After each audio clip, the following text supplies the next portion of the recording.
Меня огорчало то, что часы очень унылые. Этот проект был в какой-то степени бомбой. Распродал я их по той причине, что швейцарцы заметили наш успех. И первые были в Швейцарии часы с таким минималистическим дизайном. Собирали мы эти часы в Швейцарии на фирме этнического немца.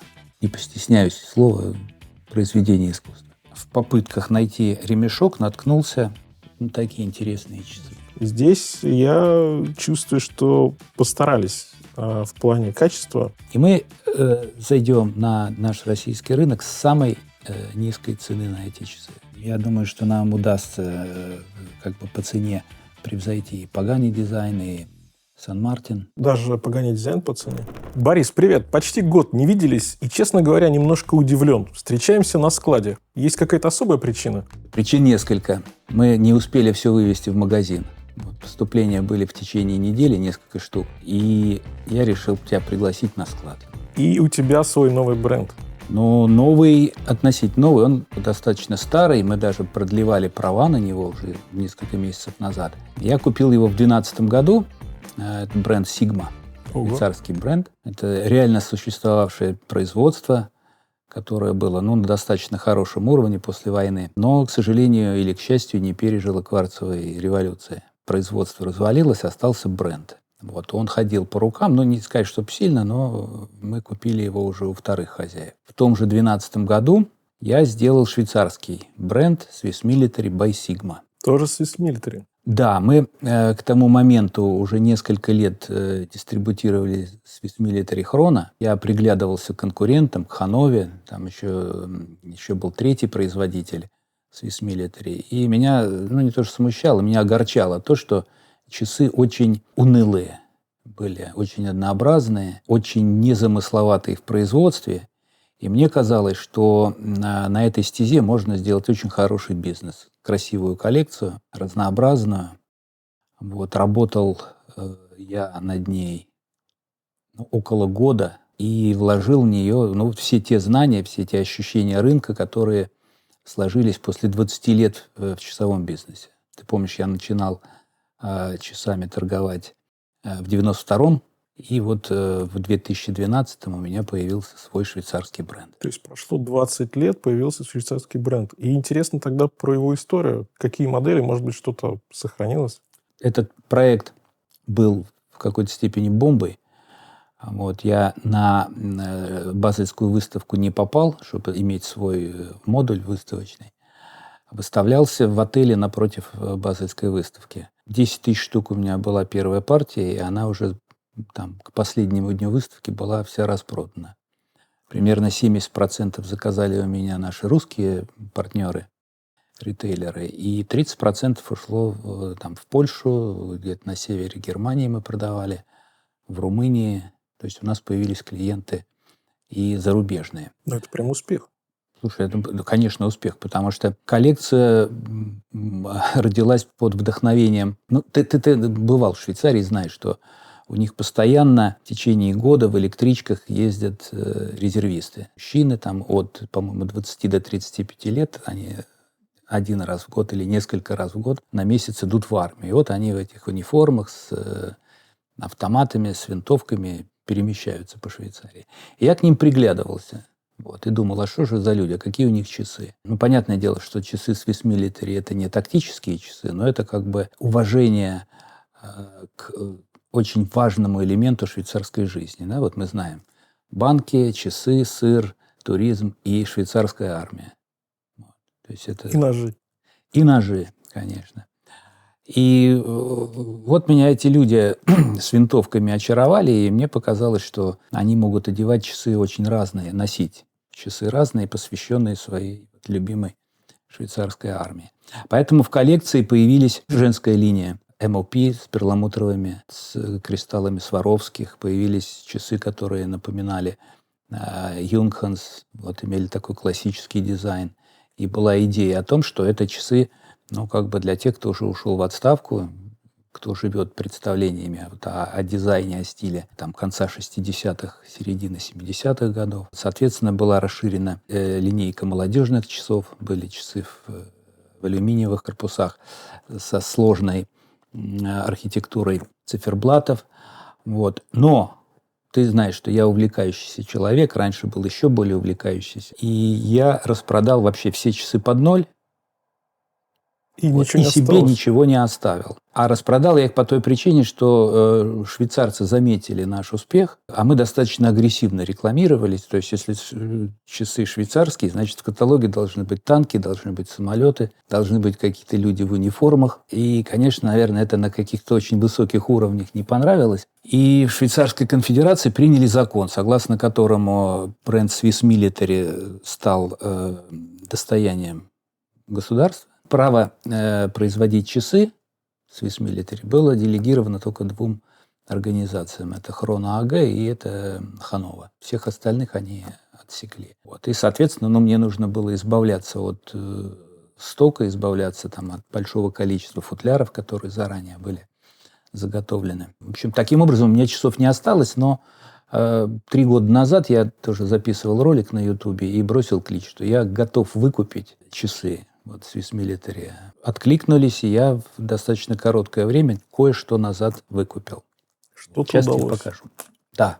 Ну, начнем, может быть, с этих часов. Да, вот это датская дизайнерская фирма разработала их. Я купил у них дизайн. Собрал, наверное, это и первые были в Швейцарии часы с таким минималистическим дизайном а-ля Скаген. Но минимализм – это не значит простота. Достаточно сложный корпус, то есть он собирается сверху через циферблат. И циферблат крепится за счет стекла. И в процессе производства стекла трескаются, и то есть нужно иметь очень аккуратно подобранные компоненты, но, тем не менее, это создает очень приятные тактильные ощущения, и с точки зрения дизайна они феноменальные. Тонкие очень, да?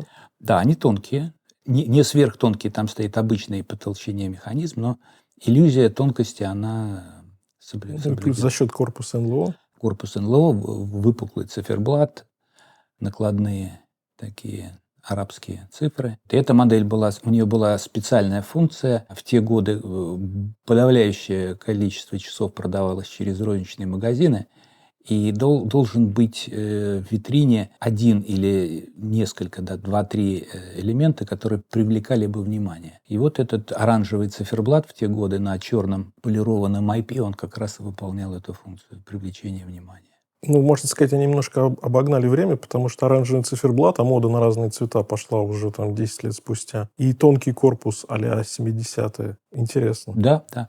Нет, в те годы я не могу назвать ни одной швейцарской марки, которая делала бы вот такие тонкие часы с выпуклыми стеклами. Вот. Ну, и здесь все продумано. Вот, головка, логотип. Очень интересный. Мы специально разрабатывали логотип вот этого швейцарского креста, чтобы была некая индивидуализация. Вот эти часы, то есть зачастую они не просто привлекали покупателя, но и продавались. Вот, то есть это часы, которые датчане разработали. Была линия часов от итальянского дизайнера. Вот, к сожалению, не осталось у меня НАТО-стрепов, потому что в тон и в стиль каждой модели подбирался еще нейлоновый ремень. И мы, наверное, одновременно вышли с Дэниелом Веллингтоном. То есть Дэниел Веллингтон, он только начал развивать вот эту свою концепцию с жизнеутверждающими веселыми ремешками. А у нас уже тоже тогда было. Ну, если получится, то подбери несколько хороших слов тому, как нарисован циферблат, дизайн циферблата. Конечно, это, не постесняюсь слова, произведение искусства. Ну, здесь даже издалека видно, что они очень красивые. И я бы сказал, максимально универсальные. Плюс мне нравится вот это всегда сочетание выигрышное оранжевое с черным циферблатом, метки накладные. Да, они были еще в синих, красных и в желтых тонах. Это вот оранжевый экземпляр мне удалось выкупить. И у каждого был свой цвет ремешка. Да, конечно, и в тон. Здорово. Было феноменальное качество материалов. Вот это вот ремешок с антиаллергенной подложкой, телячья кожа, строчка очень аккуратная.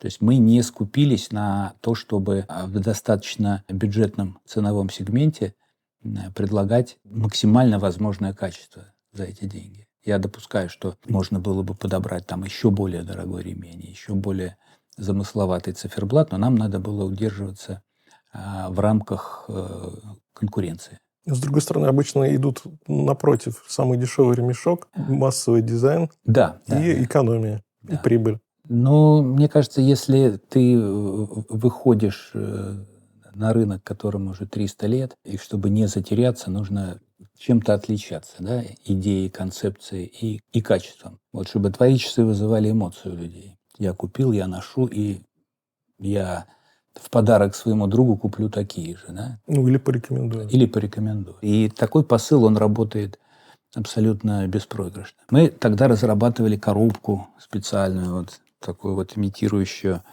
авиационный алюминий. Вот. Инструкция, гарантийки. И вот тоже такие военные хронографы. Это уже концепт, разработанный одной северонемецкой фирмой не в Портсхайме, а в пригороде Бремена. Ну, прям, то есть под разные модели были разные дизайнеры. Конечно, конечно. Потому что... Вот это вот дебют для бренда. Ну, а как иначе? Я повторюсь, что чтобы тебя заметили, нужно было вывернуться и сделать что-то оригинальное. Тоже здесь вот, если ты видишь, здесь тонированное стекло коричневое. Да, необычно. Вот, а стекла были еще тонированные синим, красным цветом. Посмотри, какая толстая кожа. Мне, кстати, хотелось еще показать ремешки, какие мы ремешки использовали. И я в попытках найти ремешок наткнулся на такие интересные часы. Что это? Это механический хронограф с ручным заводом Made in Switzerland. И на циферблате написано, что это DRX. Был период, когда я несколько раз в год в Швейцарию приезжал и брал, как правило, 1 либо 2 дня, чтобы походить по часовым магазинам, по всяким комиссионным, типа развалов. Редко найти. Вот. Ну и что-то покупал. Ну, не столько редкое и интересное. Мне кажется, я в прошлых обзорах показывал тебе там всякие золотые омеги, лонжины, карманные. Я, в общем, занимался этим в 2 странах, в Швейцарии и Финляндии. Ну и вот однажды, я не помню в каком году, нашел такие часы овальной формы. Как раз в те годы в моду входил Алан Зильберштайн, и мне показалось, что это какой-то предтеча этого Зильберштайна. Цвет, форма, такие оригинальные стрелки. И меня, конечно, привлекло название DRX. Я думал, какая связь между хронографом, DRX, там всякие мысли шли в голову. Странное название, я ничего про них не знаю. Вот. Ну, ладно, суть как бы не в этом, а суть в том, что я на них прикрепил ремешок, вот, который мы как раз сделали для коллекции Swiss Military Sigma. И ты можешь посмотреть, что такие ремни, они, ну, наверное, сейчас встречаются в часах, у которых ритейл там от $2000. Да, ну, ремешок высшего класса. Качественная кожа, рембода, посмотри, какая строчка. Вот, то есть это вот тот уровень, к которому мы стремились. Роскошный ремешок. Спасибо, спасибо, Дэн. Такие ремешки я бы носил. Мне нравится подложка здесь такая мягкая, шершавая, антиаллергенная, прострочка идеальная. Он очень мягкий. Правда, если найду второй, я тебе обязательно пришлю. Буду рад. Кстати, нет, ремешок супер. Ну и, значит, мне пришлось проект закрыть, развивать бренд Sigma.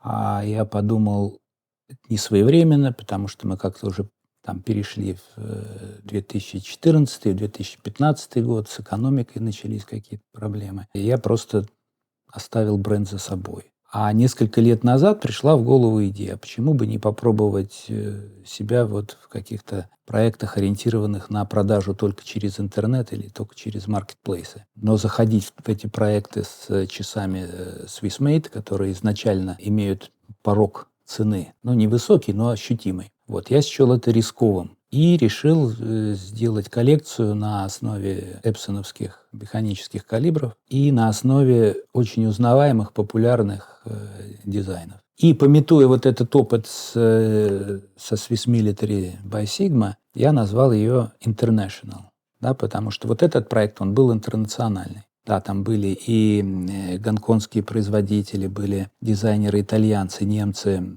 датчане. Посадкой логотипа занималась женщина из Испании, дизайнер, которая там много, там лет 20 работала на Ориент. Собирали мы эти часы в Швейцарии на фирме этнического немца, который всю свою жизнь прожил в Швейцарии, собирая часы. То есть он имел завод, который собирал всякие, ну вот, private label. Да, международный. Вот. И как бы вот памятуя этот опыт, я сказал, что Sigma будет international. Ну и самый конкурентный, наверное, сегмент. Но он самый конкурентный, самый интересный. И один из самых популярных.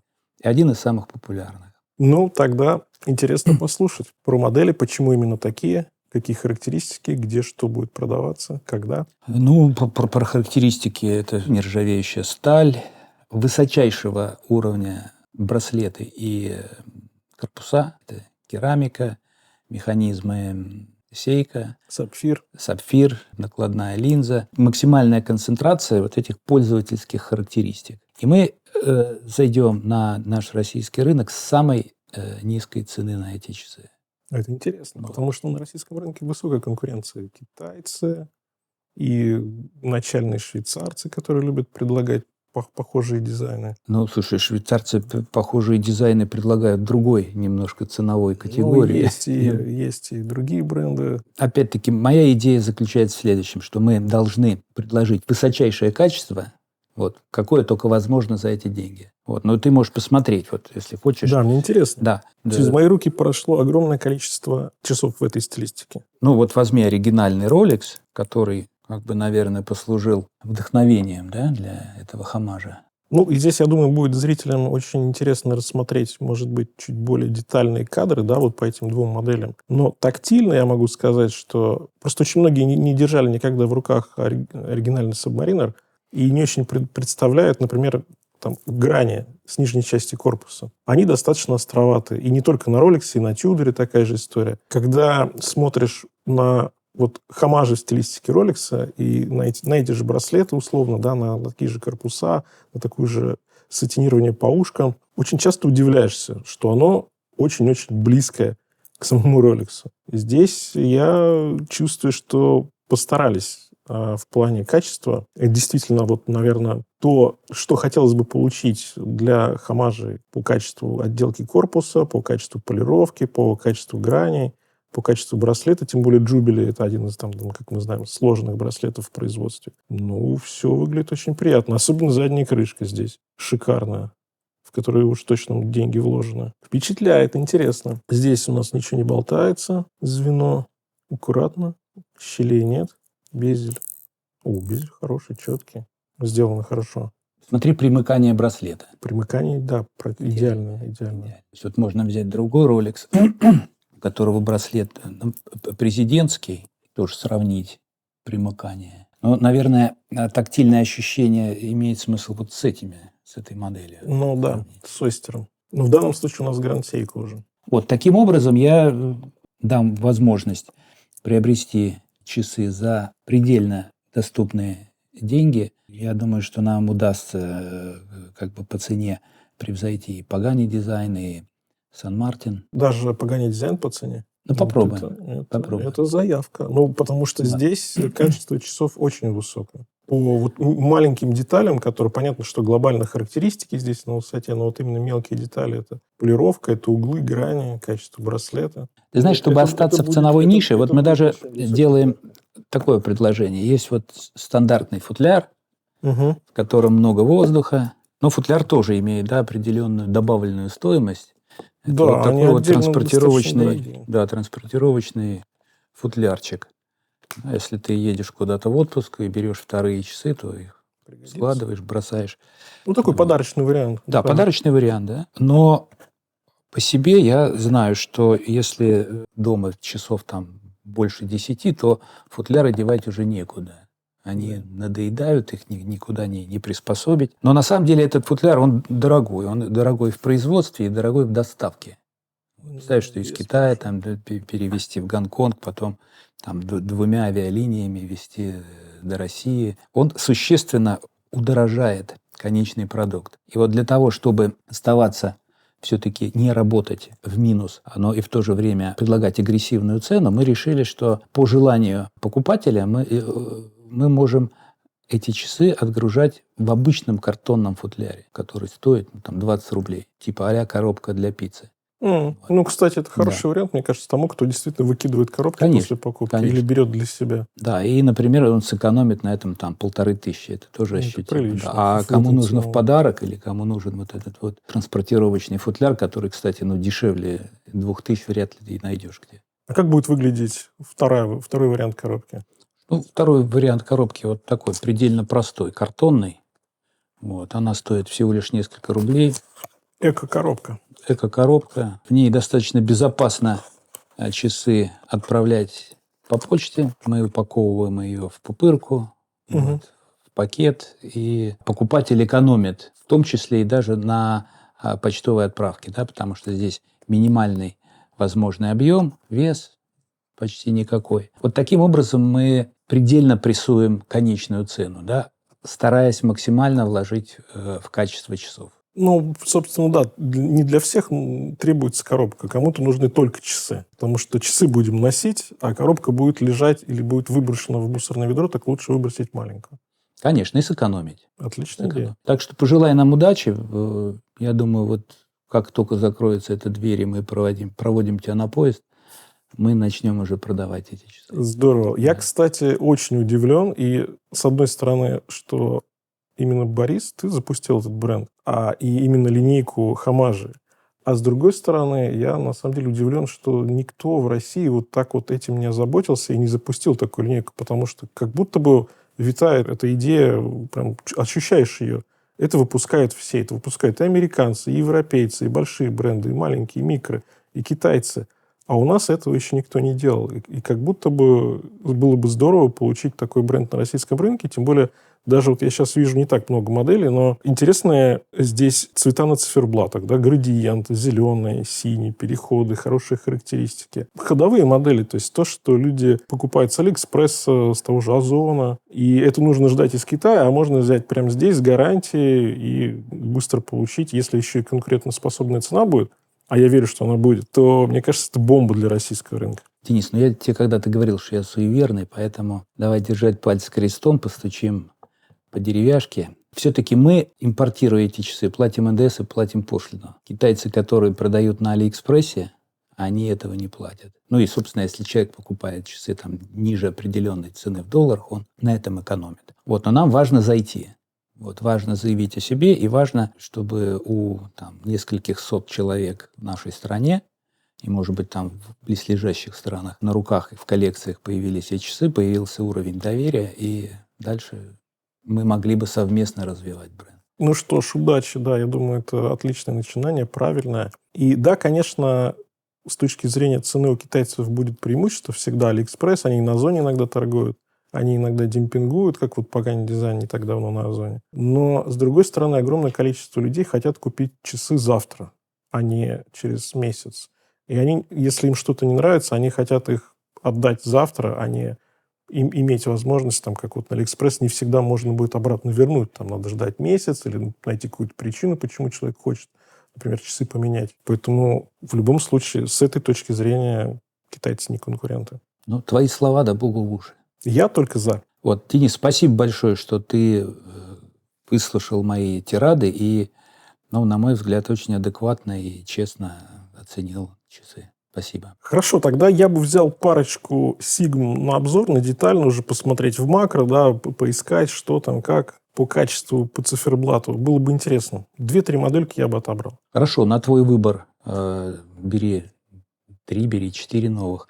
Ну и, может быть, каких-то парочку вот тех, с которых мы начинали проект Sigma. О, это будет очень интересно. И я тут еще вот, когда заходил только на склад, по-моему, завоз новых новинок, было бы интересно пройтись, может быть, что-нибудь поискать и как раз показать подписчикам, зрителям. Слушай, да, на этой неделе несколько грузов растаможили.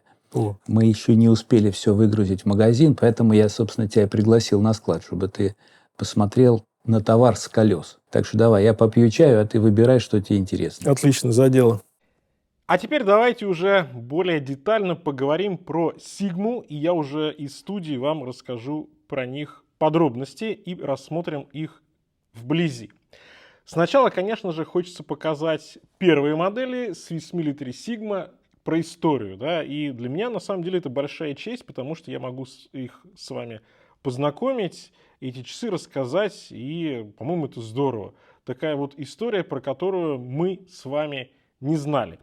Давайте посмотрим. Про модели часть мы уже говорили. Я вот выбрал 3 версии, которые хочется показать на видео более детально. Ну и что там греха таить, самому чуть больше с ними познакомиться. Вот здесь такая классика, да? трехстрелочник. Также, конечно, вот эти, можно сказать, пилоты, это на самом деле действительно пилоты крупные, такие оверсайз, тоже про них поговорим. И еще две модели, которые вам хочу сегодня более детально показать. И мы, конечно же, про эти модели начали уже говорить с Борисом. Мне понравились эти версии. Мне кажется, для своего времени это прям то, что предопределило рынок в будущем. В том плане, что вот посмотрите, тонкие часы в стиле 70-х НЛО, они сейчас ну просто хит сезона. И такая вот классика, которая вечно актуальная, вечно зеленая, я бы сказал, хотя эти часы, конечно же, черные. По-моему, это здорово, очень интересный опыт. Ну, давайте начнем по одной модели. Сейчас я вам их более детально покажу и расскажу про свои впечатления. Конечно, вот, наверное, эти часы мне понравились больше всего. Они, я бы сказал так, задели меня больше всего, потому что, ну, действительно, это, наверное, не та модель, которую ты ждал 20 лет назад, а которую ждал именно, может быть, в 2025 году, может быть, в 2020 году. Но, слушайте, впечатление, конечно, просто потрясающее. Какая здесь высота, с учетом того, что стекло, оно купольное, оно выступает. И здесь, посмотрите, 9,6. Ха-ха-ха. Просто шикарно, просто шикарно. Очень нравится сочетание оранжевого с черным, и метки черные, и ремешок черный, и вот этот корпус такой глянцевый, очень красивый, очень аккуратный, и часы универсальные. Как мне кажется, такие модели будут актуальны всегда. Это действительно очень-очень здорово выполнено. И здесь классный дизайн, к которому вот реально не придерешься. Если мы посмотрим на модель, про которую уже говорили, вот такая максимальная классика, но при этом, по сути дела, это повседневные часы, которые можно надевать как под пиджак casual, так и под футболку. Здесь шикарный ремешок, который очень хорошо сочетается с этим циферблатом. Они сочные. И знаете, вот именно такие циферблаты, по крайней мере, у микробрендов, такие глянцевые, сочные, глубокие, как такая черная дыра, они появились 2-3 года назад. Мы можем вспомнить китайские микробренды.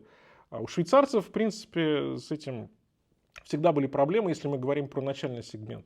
Но здесь, посмотрите, какой он густой, какой он черный. Вот этот контраст черного с белого просто потрясный. И мне нравится, что здесь хорошо вписан как раз вот корпус именно вот такой, кстати, матовые ушки, а вся остальная глянцевая поверхность зеркальная. Они яркие, они такие сочные, но в то же время сдержанные. Оранжевые акценты здесь тоже, по-моему, прекрасно этим часам подходят. Пилоты. Пилоты с необычным стеклом, конечно, это вау. Оверсайз, да, может быть, сейчас это такая чрезмерно крупная модель, но, в принципе, 20 лет назад, 10 лет назад это вполне себе актуальная версия. Ну, и опять же, для пилотов крупные часы это всегда нормально. То есть пилотские часы могут быть либо слишком маленькими, либо они могут быть слишком большие, а здесь 44,8, даже 45 нет. В принципе, это окей, как мне кажется, вполне. К тому же это хронограф. Ну и, строго говоря, это, на мой взгляд, такая стилистика пилотская, но по большому счету это больше casual, наверное, спорт. Опять же, если вы любите крупные часы, опять же, что-нибудь такое на осень, они с коричневым стеклом, затемненным. Блин, классно. Кстати, реально очень интересная модель. Неожиданно, да, неожиданно. Я не очень фанат большой подобных дизайнов, подобных часов, но здесь классно. И вот эта фишечка есть. И вообще такое ощущение, что в каждых часах есть своя фишка. Вот эти тонкие НЛО, да, с оранжевым циферблатом, здесь затемненное стекло. А эта модель, казалось бы, достаточно такая стандартная, но густой черный циферблат для модели начального ценового сегмента, ну, для швейцарских часов, естественно. Извините меня, 20 лет назад это была редкость. Это круто. Ну и часы, про которые мы не говорили с Борисом, но мне они понравились. И здесь трехстрелочник, такая классика, да, такая повседневная, я бы сказал. Наверное, самые повседневные часы из всех этих трех, к тому же они на браслете. Вот такая привлекательная классика, слушайте. Кто любит трехстрелочники с контрастной датой, собственно, почему нет? Аккуратные часы на каждый день. Что у нас по размеру? 39. Фу, так это же прям вот то, что То, что доктор прописал, что называется, да. Аккуратные, да, они хорошо лежат на запястье, они невысокие. Кстати, удобный браслет. Кстати, браслет приятный, нигде ничего не режет. Нигде ничего не топорщится, обратите внимание, да. Неплохо, неплохо. Приятные часы. Ну, а теперь давайте переходим к Sigma International. Итак, Sigma International, я вам сразу покажу два варианта коробок. Одна из них будет существенно дешевле, я думаю, вы догадались, она у нас слева, просто картонная коробка. И вторая такая подарочная, праздничная для тех, кто любит, чтобы часы можно было где-то хранить, но не в шкатулке, да, есть вот такой вариант. И сразу, кстати, вот мне интересно, я думаю, Борису тоже будет интересно, напишите в комментариях, какая версия вам нравится больше, если вы будете дарить часы и если вы будете покупать их для себя. Вот мне просто интересно, потому что я знаю, что коробку вот я лично всегда куда-нибудь в шкаф там, да, либо на мусорку, и как бы на этом все. Ну что ж, давайте вот начнем с коробки такой праздничный, дорогой. Я бы сказал, что эта коробка, пожалуй, лучшая из микробрендов, которые делают доступные часы. А как мы понимаем, Sigma это будет доступный бренд, который делает в первую очередь Хамажи, ну, по крайней мере, на данный момент. И, слушайте, Хамажи делают все. И свиссы, и японцы. Яркий пример того же ритейлера со своим брендом Хамажи, да, это Islander, вот марка из нью-йоркского магазина Long Island. Всем залетело, все, в общем-то, любят, потому что ну, как бы рынок рассуждает, рынок рассудит, рынок, если хочет, то ему это дают. И, слушайте, мне нравится в этой коробке то, что, во-первых, она сделана реально круто, прям очень круто, а во-вторых, что есть вот такой travel кейс. И travel кейс, он в хозяйстве уже пригодится. Так, ну и здесь у нас хамажик чего? Правильно, Rolex GMT Master 2 на браслете Jubilee. И давайте вытащим, кстати, плотно сидит. Хороший, кстати, кейс, приятный. Итак, значит, референс у вас сейчас как раз-таки на экране, на вот эту модель в зеленом цвете, с зеленым таким здесь симпатичным очень сверху вниз градиентом. Нечастым, кстати говоря. И мне нравится, слушайте, а мне вот это нравится. Я даже не знаю, делал ли кто-то такие часы или нет, напишите в комментариях. Когда у нас безель, понятное дело, зеленый Халк, да, зеленый с черным, и верхняя часть циферблата зеленая, а нижняя черная. Слушайте, прикольно. Вот это класс. Вот, кстати, на это я внимание первоначально не обратил, а сейчас обратил. И мне нравится. Это интересно. Давайте их пока в сторонку. И открываем уже такую более доступную коробочку, да, на которой можно сэкономить. И здесь у нас еще одна версия. И мы с ней сейчас с вами тоже разберемся. Сейчас тоже все это дело распакуем, конечно же. И в данном случае у нас Хамаж Seiko Marine Master. Насколько я понимаю, 9E58 MBA у них референс. Ну что ж, референсы в сторону. Самое главное, конечно же, эти часы. И давайте сразу по характеристикам. Здесь характеристики весьма и весьма схожие. Значит, бренд у нас новый, правильно, Sigma International. Коллекция Gents. Ну, я так понимаю, мужские, да? Джентльмены, сапфировые стекла, сталь 316L по корпусу, безелю и браслету. Внутри стоит, конечно же, народная, я бы сказал, самая такая распространенная, популярная и надежная версия механизма. Это Seiko TMI NH34 с функцией GMT и с окошком даты. У отметки 3 часа. Керамическая вставка на безеле и на одних, и на других часах. И керамика здесь двухцветная, синий-черный, черно-зеленый. 100 метров водозащита и на одной, и на другой версии. Люминофор на метках и на стрелках. Ну и, собственно, классика. Классика микробрендов, классика моделей, на которые выпускаются Хамажи. Здесь, я думаю, всем все понятно. Конкуренция в этом сегменте просто огромная, предложений дофигища, от самых доступных, тех же самых Pagani Design, до достаточно дорогих швейцарцев типа Давосы, да, ну и дальше. Я думаю, вы сами даже лучше меня напишите, какое огромное количество Хамажа есть, прежде всего, конечно, на Rolex, ну и на Seiko тоже. Ну что ж, давайте теперь, наверное, пройдемся с чего? Конечно же, с размеров, потому что это момент немаловажный. Ну, давайте смотреть. Значит, Здесь у нас по безелю, безель чуть пошире 41, корпус будет чуточку меньше. Корпус будет примерно на 40, потому что выступает безель над корпусом. Дальше мы идем по высоте 14, даже чуть меньше. Так, стоп, давайте. Здесь циклоп немножко мешает измерять. 13,7. 13,7 по браслету сколько? 22? Нет, 20. 20. Ну, любые сторонние ремешки здесь подойдут, но я думаю, что на браслете все будут носить. 46 от ушка до ушка. Ну, стандартный размер, такой максимально универсальный. Здесь у нас, кстати, наоборот, безель чуть поуже, на 40, корпус чуть пошире, на 41,6. Высота 14,5 и по браслету здесь 20 тоже, так что взаимозаменяемые, можно сказать. И 48 от ушка до ушка. Размеры достаточно стандартные, но сами понимаете, что Marine Master, как по мне, так выглядит чуть больше за счет того, что у них массивней безель получается вместе с немножко выступающим корпусом. Давайте посмотрим сейчас быстренько по весу, а потом приложу их на свое запястье и уже будем детально говорить про эти часы. Значит, здесь на полном браслете 165,5 примерно, да, по весу. Кстати, не так и много, с учетом того, что они на браслете идут. Вот эти будут точно потяжелее.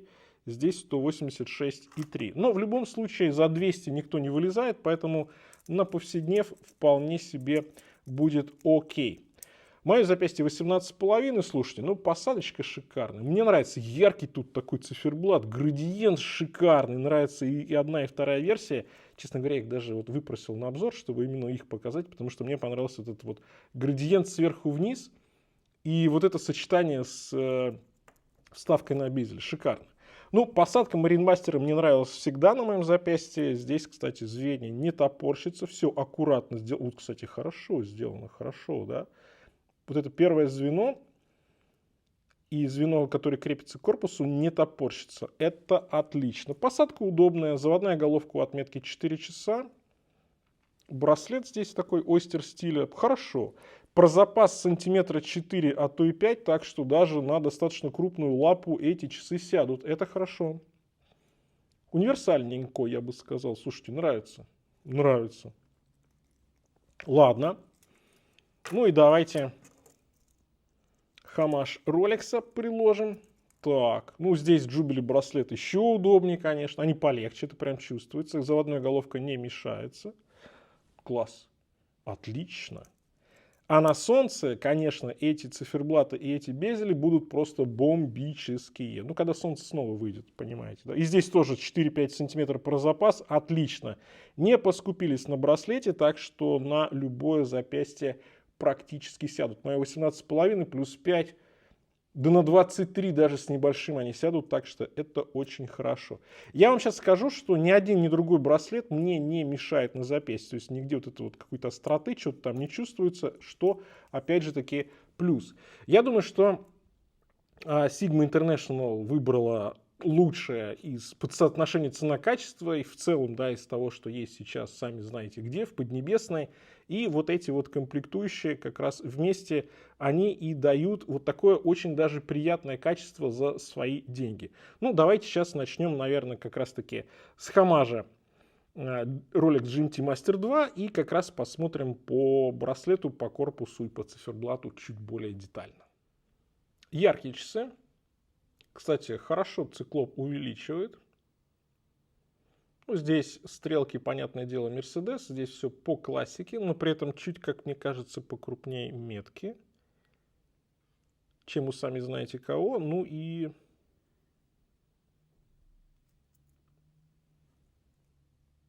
по зеркальная полировка с боковой части, сатинирование с верхней части. Браслет, хо-хо-хо, как литой. Ничего здесь. Кстати, очень приятно здесь сделан Jubilee, хотя его дорого делать. Он такой непростой. Здесь все-таки много-много маленьких звеньев в центральной части. Сделано приятно. Слушайте, хороший браслет. Не режет с нижней части, хотя обычно у большинства микробрендов, особенно доступных, он с нижней части режет. Здесь прекрасно.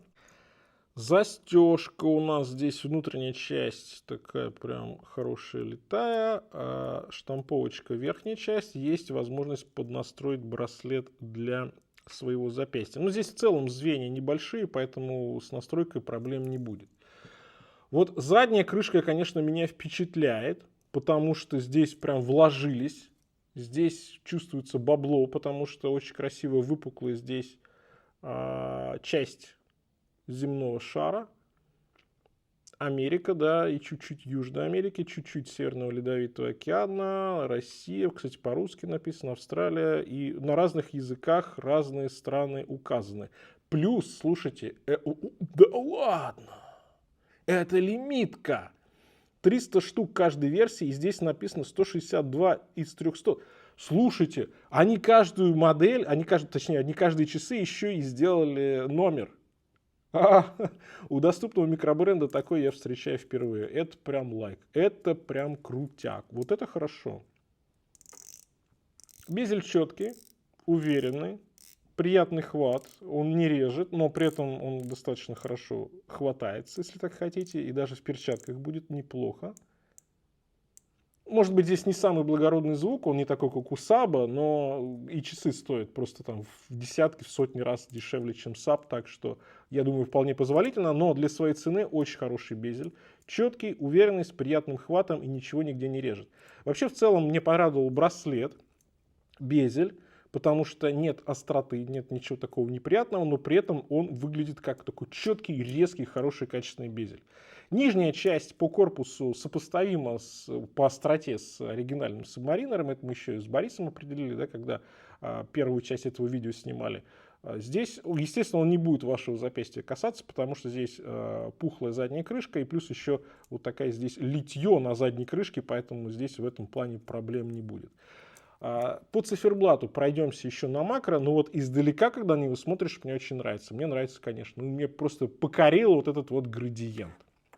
Давайте переходим теперь к второй модельке Хамаш Marine Master. Здесь по-другому впечатление, здесь стрелки уже другие, да.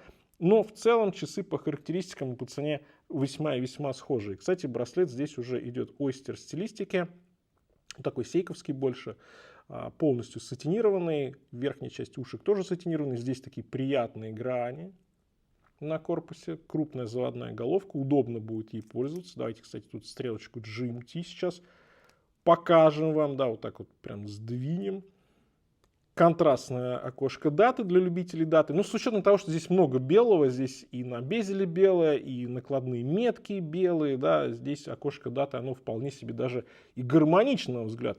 И этим часам, если хотите, идет такая вот, здесь много всего на циферблате, но они такие яркие, они сочные, здесь классный такой оттенок вот этого синего, который переходит в черное, что им идет, знаете ли, окошко дат.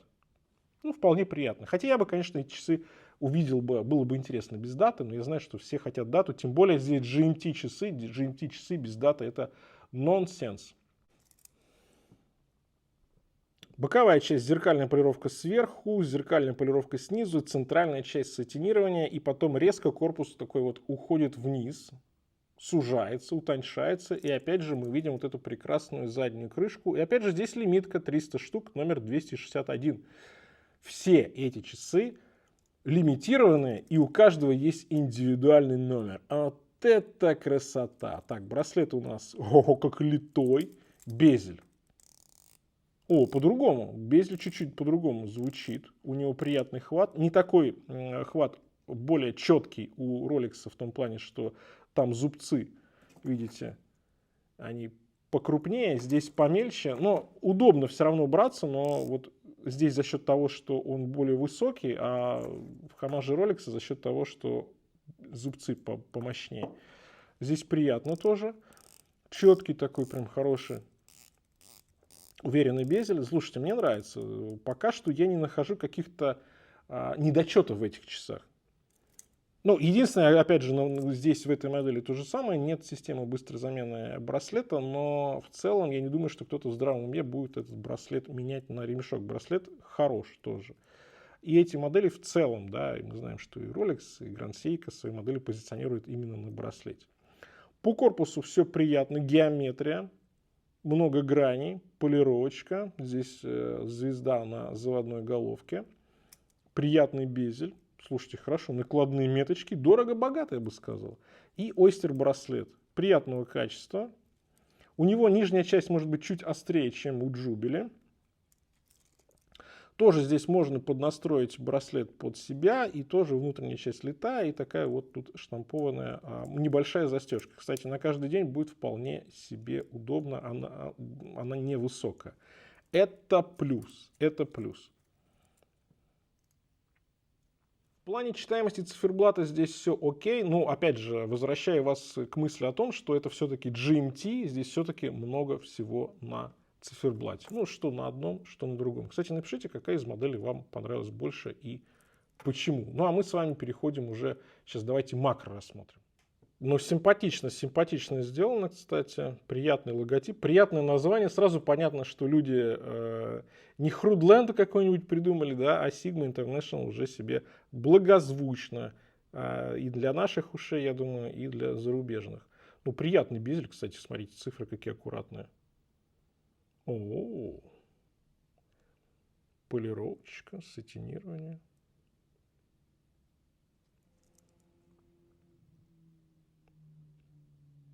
Да, очень даже прилично. Так, и здесь у нас уже синий градиент. Вот видите, по определенным углом они то черные, то полностью синие. Интересный эффект. И здесь тоже очень аккуратные цифры на безеле. Накладные метки, кстати, они сатинированные. По центру, а по боковой части зеркальной полировкой. Прям это добавляет шика, блеска. И цифры какие красивые в этих часах. Прям очень классно сделаны. Здесь ушки какие классные.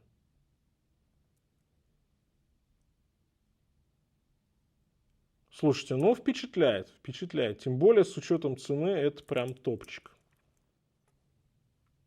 Ну что же, я ждал появления Homage в России от крупного игрока, и вот теперь Sigma International у нас с вами есть. Напишите, как вам эти модели, что бы вы хотели еще видеть, может быть, в портфеле компании, что бы вы выбрали из конкретно вот этих двух сегодня моделей в обзоре. Я хочу сказать, что в плане соотношения качество-цена здесь, конечно, все шикарно. И конкуренция будет крайне жесткая. Но я рад, что такой бренд, что такие модели теперь есть на нашем рынке, хотя бы по той простой причине, что их можно взять, ну вот, заказал, и вот они у вас уже условно завтра на столе или на запястье, а не чтобы их ждать где-нибудь месяц. Поэтому это, конечно же, очевидный плюс. На этом у меня все. Всем пока, с вами был Дэн, конечно же, увидимся.